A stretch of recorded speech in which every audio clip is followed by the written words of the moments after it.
Meus clarificados e clarificadas, videozinho no canal para falar um pouco sobre a vitória do PSG para cima do Seattle, e vou fazer um resuminho aqui desta fase de grupos, deste grupo entre PSG e Seattle, que tinha também, obviamente, Atlético de Madrid e Botafogo. Se você está chegando por aqui, deixa o like, porque não custa nada para vocês, conteúdo gratuito. E claro, confere se está inscrito no canal, estamos muito perto de bater a meta de 50 mil inscritos, então confere se você está inscrito aqui no canal e quero comentários de vocês sobre esta Copa do Mundo de Clubes. Vocês estão o quê? Viciados assistindo todas as partidas? Eu estou, inclusive, bem feliz que eu estou no Brasil neste momento, então os horários me ajudam. Os últimos jogos de 10 horas da noite já são difíceis, ficar acordada. Imagina se fossem jogos às 3 horas da manhã, então ao menos eu estou conseguindo acompanhar. Sempre que eu quero assistir uma partida, o horário está em um horário decente. E o jogo desta segunda-feira foi 4 da tarde aqui, então para mim facilitou bastante. O PSG venceu o Seattle num jogo que a gente já imaginava que o PSG iria vencer.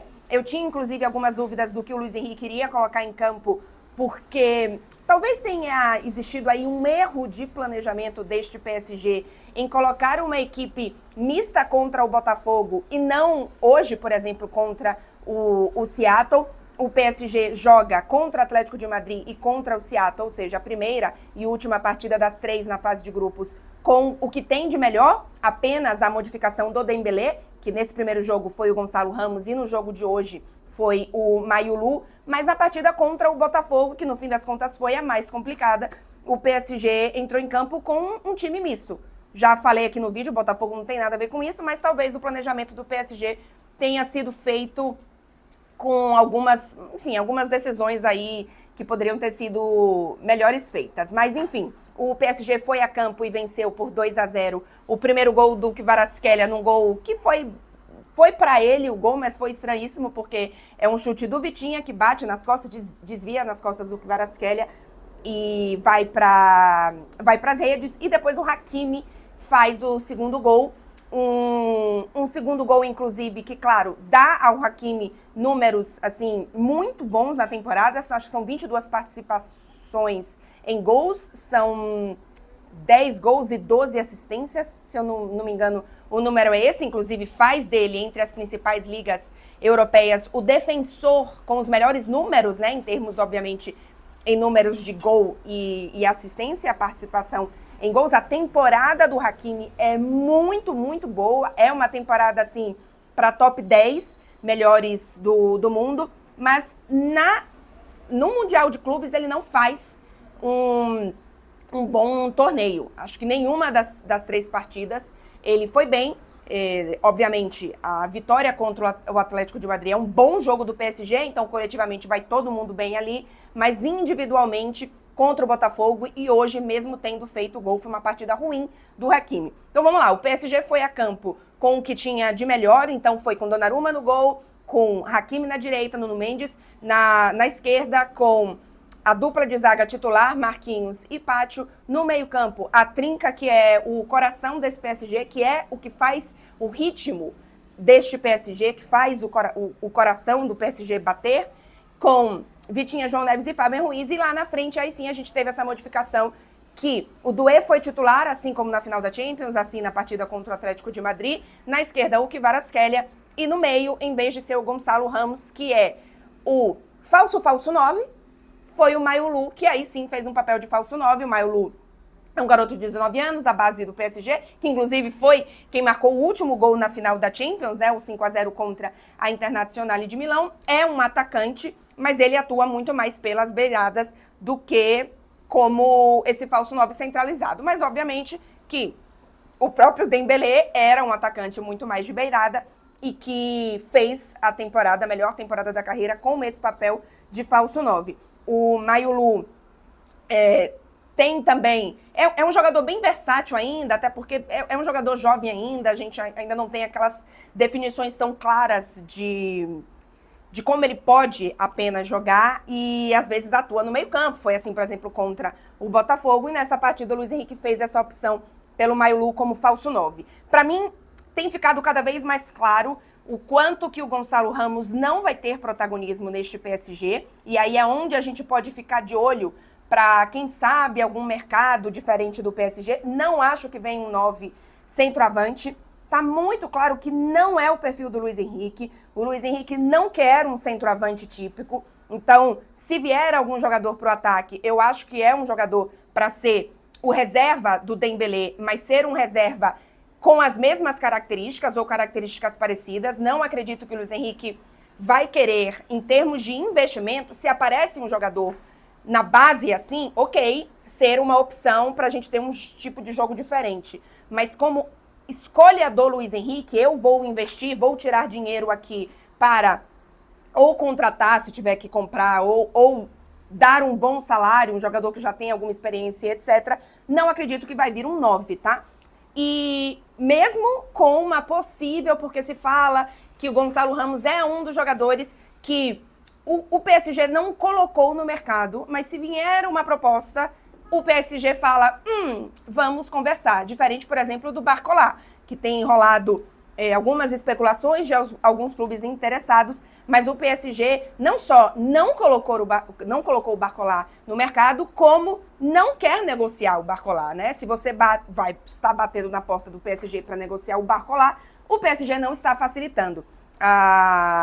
As notícias, inclusive, vão muito mais no interesse do PSG em renovar com o Barcola. Então, pode ser que venha algum jogador nesse sentido. Se fala um pouco nessa, quem sabe, negociação do Gonçalo Ramos nesse sentido, de ser um jogador que o PSG não seguraria caso viesse uma proposta, enfim, um interesse diferente. O Gonçalo Ramos e o Lee são os dois jogadores que talvez estejam nessa posição nesse mercado do PSG. O PSG deve trazer, inclusive, um zagueiro, né? O ucraniano deve vir, inclusive, eu esqueci agora o nome dele, mas enfim, vocês vão saber quem é, qualquer coisa vocês escrevam aqui nos comentários, mas um jogador jovem, no mesmo estilo do que o Luiz Henrique quer, que não vai chegar para ser titular, mas pode vir a ser o substituto para o Marquinhos, porque o PSG tem neste momento, além do Pátio, o Lucas Hernandes, mas que não me parece ter caído totalmente nas graças do Luiz Henrique, e o Beraldo, que é um zagueiro também canhoto, assim como o Pátio. Então, o PSG precisa contratar um zagueiro destro, o que é uma raridade, né? A raridade é você precisar de um zagueiro destro. Normalmente você precisa de um zagueiro canhoto. E o PSG tem esse detalhe aí no seu mercado, que pode ser um jogador que venha. Mas, enfim, dito tudo isso, foi um PSG que dominou o Seattle, teve mais de 70% de posse de bola, finalizou mais de 15 vezes, fez os seus gols de formas diferentes, teve, na minha opinião, faltou um pouco mais de capricho, não só na finalização, mas em finalizar. O PSG muitas vezes rodava a bola e a gente... eu estava assistindo o jogo com os meus pais e o meu pai ficava chuta, chuta, chuta, porque realmente faltou, em alguns momentos, essa iniciativa de alguns jogadores de chutar. O PSG, inclusive, começou a partida sem os seus 3 artilheiros, né? O Dembélé no banco. O Dembélé deve voltar para o mata-mata, tá, gente? Para as oitavas de final. Ele já estava treinando com o grupo, mas o Luiz Henrique não quis arriscar, então ele não foi nem pro banco nesse jogo, mas ele deve voltar para as oitavas de final. Não tinha o Barcola, que é o vice-artilheiro da equipe, e não tinha o Gonçalo Ramos, isso no início do jogo, né? Como titular. Então, o PSG faltou um pouco de artilharia, e aí, nesse sentido, eu falei um pouco, dei uma cornetada aqui no Hakimi, né, em especial nessas últimas 2 partidas, mas vou dar a cornetada também no Désiré Doué, viu? Obviamente, é um jogador de 19 anos, na verdade ele acabou de fazer 20, é um jogador muito jovem, é um jogador que tem uma qualidade técnica absurda, mas deu uma quedinha nesse Mundial de Clubes, o que tá tudo certo também, é uma queda natural, é jovem, então tem essas oscilações, mas obviamente depois daquela final de Liga dos Campeões, você fica querendo mais, né? Você fica querendo que ele repita aquela atuação em outros jogos, e claro que não vai ser assim, mas aí a gente deixa registrado aqui, porque faz parte também analisar quando um outro jogador vai bem. O Vitinha novamente fez uma grandíssima partida, o Donnarumma não precisou trabalhar no jogo, então não dá nem pra... Aliás, precisou uma vez, e não foi nem em defesa, saída de bola, que seu Donnarumma se atrapalhou ali, quase que o Seattle faz um gol tal. Eu acho que o Seattle teve 2 grandes chances na partida, uma em que se enrola, e é o contra-ataque que o Hakimi faz o gol, e nesse outro momento que é o Donnarumma, que erra ali na saída de bola. Mas tirando isso, foi basicamente o PSG que tomou conta do jogo. O PSG agora, enquanto eu tô gravando esse vídeo, ainda não tem o resultado dos outros jogos, mas pode ser que enfrente ou o Palmeiras ou o Inter Miami. E muito mais provável o Inter Miami, porque eu imagino que o Palmeiras vença a partida ou no máximo seja um empate. Então não acredito que, se eu não olhei as contas erradas de grupo de classificação, acho que as chances de pegar o Palmeiras são pequenas neste momento. E aí, obviamente, é muito melhor pegar o Inter Miami. É um PSG que já começa a mostrar algumas coisas ali de cansaço. Eu não acho que é a equipe mais cansada que está na Copa do Mundo dessas da Europa. Eu tenho falado muito nos programas, enfim, acho que já falei aqui em vídeo também, sobre a Internazionale, por exemplo, ter um cansaço mental que faz com que o cansaço físico piore. O Bastoni falou sobre isso, de um cansaço mental, né? Não apenas de uma questão física.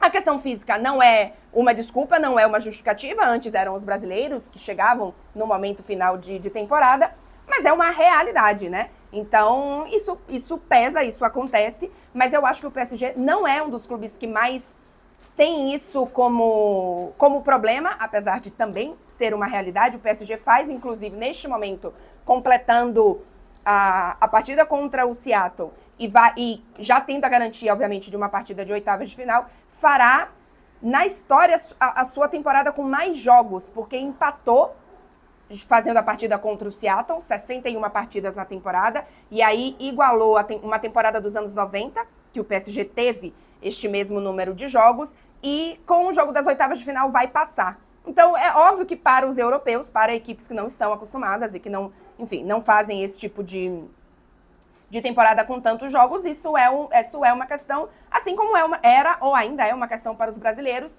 e que é muito ruim, né? Porque você acaba perdendo qualidade e perna em jogos que poderiam ser melhores. E aí eu não estou falando aqui só para os europeus, eu estou falando também para os próprios brasileiros, porque se a gente faz, e eu vi muita gente fazendo esse cálculo, né, de que se você pega de 12 meses para trás, não são os europeus que têm mais jogos, né? A diferença é que eles estão numa temporada completa e, na teoria, os clubes brasileiros estão no meio de temporada. Só que é um meio de temporada que quase não tem férias também. Então, por isso, no fim das contas, se a gente pega esses 12 meses, não são os clubes europeus que têm mais partidas, né? E é interessante, obviamente, eu acho que em números absolutos isso realmente é algo para a gente trazer e, de certa forma, tira um pouco desse peso, né? De que os europeus estão cansados e etc. Mas tem um quesito aí de fim de temporada que para cada clube é diferente. Por exemplo, para o PSG, eu acho que tem muito... o ápice da temporada do PSG passou, né? Vencer a Liga dos Campeões, o título inédito, foi o ápice desse PSG, não só na temporada, como na sua história. Então é natural que tenha depois um sentimento de que o principal já fizemos, a temporada já acabou. Isso aqui bombas de São João por aqui, vocês devem ter escutado aí. Enfim, é um pós-temporada, né? O PSG não está em ritmo de pré-temporada, está meio que numa situação de pós-temporada. Só que para o PSG, repito, não acho que é dos piores, acho que a Inter tem uma situação muito pior nesse sentido. Então, enfim, tem essa questão aí que ela existe, ela é uma realidade, mas, claro, não pode ser justificativa se os clubes europeus e alguns, isso é verdade, pensaram que seria fácil, né, que daria para administrar na fase de grupos. Não foi isso que aconteceu, não é isso que a gente está vendo. E temos ainda as últimas classificações, então pode ser que todos os europeus vençam agora, enfim, mas fácil não está sendo, né? Então isso já é algo, sim, muito importante. Rapidamente, só aqui dar um destaque muito grande para esse Botafogo, que mesmo classificando na segunda posição, merece todos os méritos.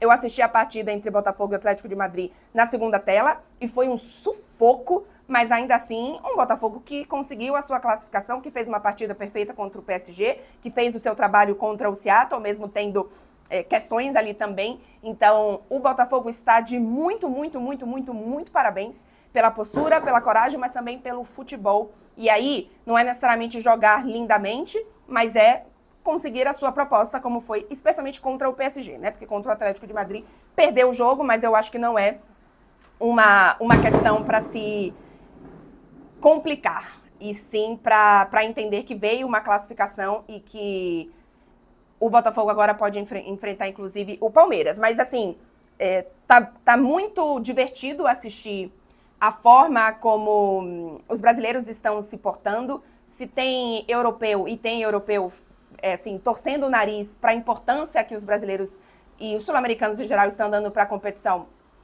isso não é relevante. O torcedor brasileiro não tem nada a ver com isso, e tem mais que curtir e sentir orgulho do seu clube, enfim, e por aí vai, e muitos méritos para os clubes brasileiros. Videozinho fechando por aqui, não sai do vídeo sem deixar o like, lembrando que para tacar na Copa do Mundo de Clubes, corre lá na KTO, tem meu link aqui direto nos comentários e também na descrição do vídeo, sempre com responsabilidade, aquilo que não vai fazer falta nenhuma. Pode perder? Então é isso só que você vai colocar ali na diversão, e claro, os jogos com os brasileiros têm ainda mais emoção, então deixo a dica aqui da KTO para vocês. E é isso, minha gente, a gente volta em breve, que eu não sei quando é, mas mais algum vídeo aí de Copa do Mundo. Posso ver se depois faço com classificação dos italianos, enfim. Fica aqui e se inscreve no canal para não perder nenhum vídeo. Tchau, tchau, gente.